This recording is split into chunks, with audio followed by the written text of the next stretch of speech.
you share briefly your organization's mission and the community that you or community need you aim to address for those people who have absolutely no clue as to who rock recovery is? Sure, yeah. So our mission is to remove mental health stigma and to make life eating disorder treatment and support available to anyone who needs it.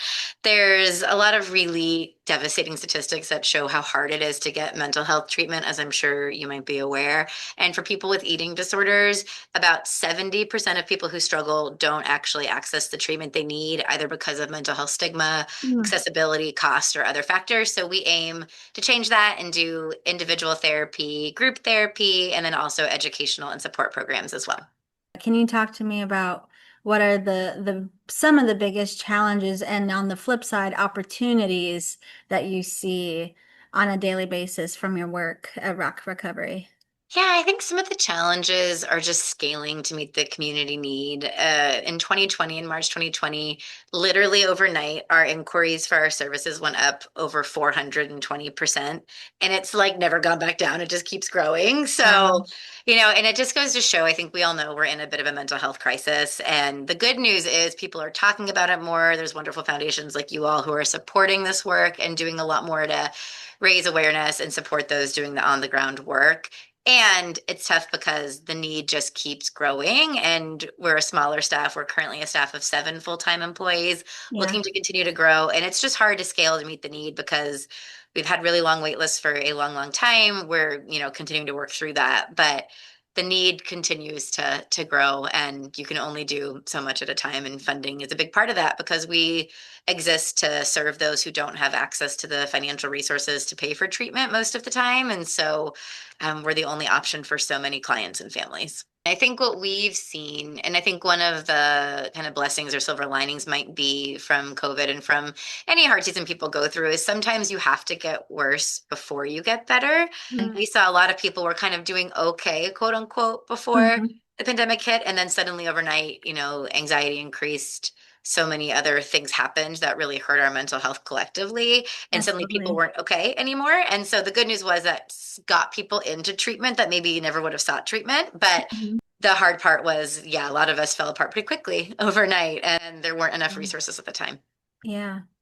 And you said that that need has not gone away since it's been over 5 years at this point since the outbreak of COVID. What do you think is attributing to that need of it's not going down, it's not going away? I think part of it is to some degree, it's always been here. We just haven't been talking about it. And Mhm. I think we're in stressful times. There's a lot going on in the world, and there's just a lot going on for a lot of people. We've expanded our programs to serve more adolescents and teens, which has been really exciting the last couple of years as well. So Yeah. we're now serving younger populations. I think right now our youngest client is 8 or 9, and we have a new program for high school students that we do a group therapy program. So we're also seeing with our youth, I mean, you guys know this, you've done a lot of great research and studies on this, talking about the youth mental health crisis, social media, pressure, bullying. There's just so many factors at play for our youth in particular that continue to make this a really important topic to put more work and resource into. I always joke, I pity the person that sits by me on an airplane or at a dinner party because I'm like, what do you do for a living? And I'm like, well, hey, let's talk about it, right? Come Oh, on. let's talk So about it. Do you have yeah, an because there hour? shouldn't be any shame, right? And I'm No. recovered from an eating disorder, which is why I love this work so much. And I feel like I'm happy to be the guinea pig. I can be the one kind of talking about this and making people awkward at dinner parties if I have to, because we shouldn't feel awkward talking about mental health, right? Mental health is health. Yes. And there's so much more work we can do to help people feel supported and get the support they need. Well, I appreciate you sharing that, and I'm really grateful for you for taking care of yourself and seeing the need within yourself and making sure you get better. Thank you. Me too. Me too. So I see that as a big opportunity, right, of having better, more productive conversations down the road. Do you see any other opportunities that Rock Recovery could be a part of?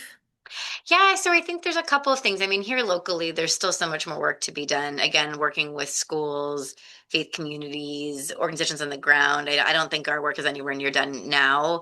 Since you all got involved with us back in 2020 with the COVID Response Fund, We were serving, I think, about 25 clients at the time, and now we're serving over 100 clients and families every week. Wow. So I know a lot of growth, and we're 16 years old. So it's like our little growth chart. It looks like this. Like it's a little bit, it's exciting, but a little bit stressful. So I think there's just a lot more for us to do. And we are doing a lot of telehealth now, which just Mm. does have a lot of opportunity. I mean, even here within the Northern Virginia community, you guys know traffic, parking, childcare, right? There's so many barriers. And so I think there's a bit more we can continue to do with telehealth to reach more people here locally and then a little bit further out in areas that might not have as much resource on the ground too. What kind of impact do you see as a result of this grant from CF Nova? This current one and past ones, you can touch on it, any of those that, Yeah. yeah. I mean, you all really helped us build our first teen program. So I'm so Wow. incredibly grateful for that. For about, so we're 16 years old. I think for about 13 years, we only served adults because obviously we know people of all ages, all genders, all backgrounds struggle with eating disorders. But as a small nonprofit, we had to pick a lane and focus. We couldn't get too big and kind of lose our ability to serve people really well. So 3 years ago, we started our first ever teen program that serves high schoolers and their families.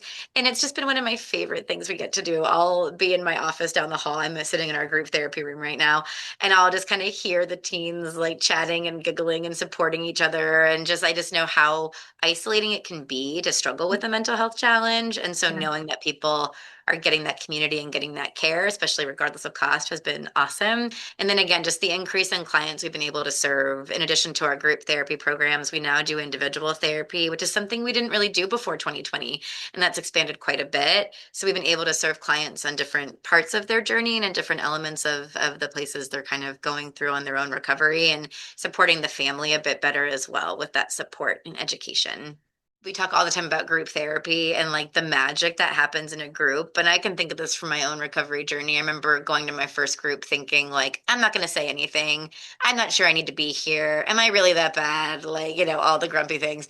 And someone across the room, across the circle kind of shared a thought that I had thought a million times, but felt so ashamed of or felt so alone. How could I think this or how could I do this?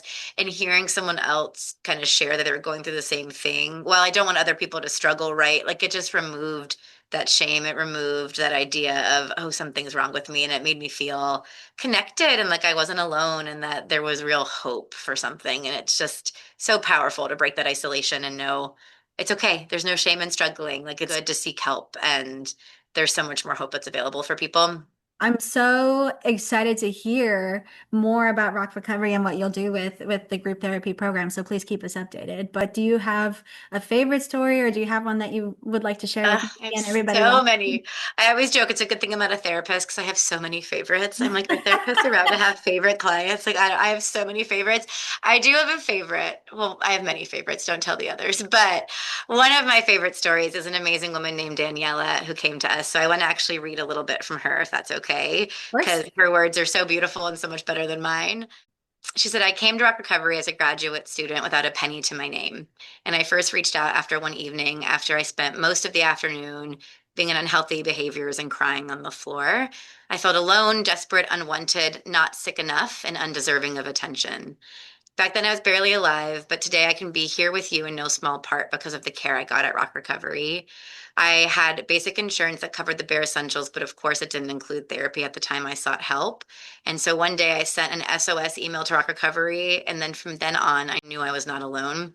I had access to the most amazing group therapy. I had a steady recovery team and got other glimpses of amazing treatment through their program. The sliding scale that Rock Recovery offered me gave me a place to land that was safe and also helped me challenge my deepest beliefs about food and myself.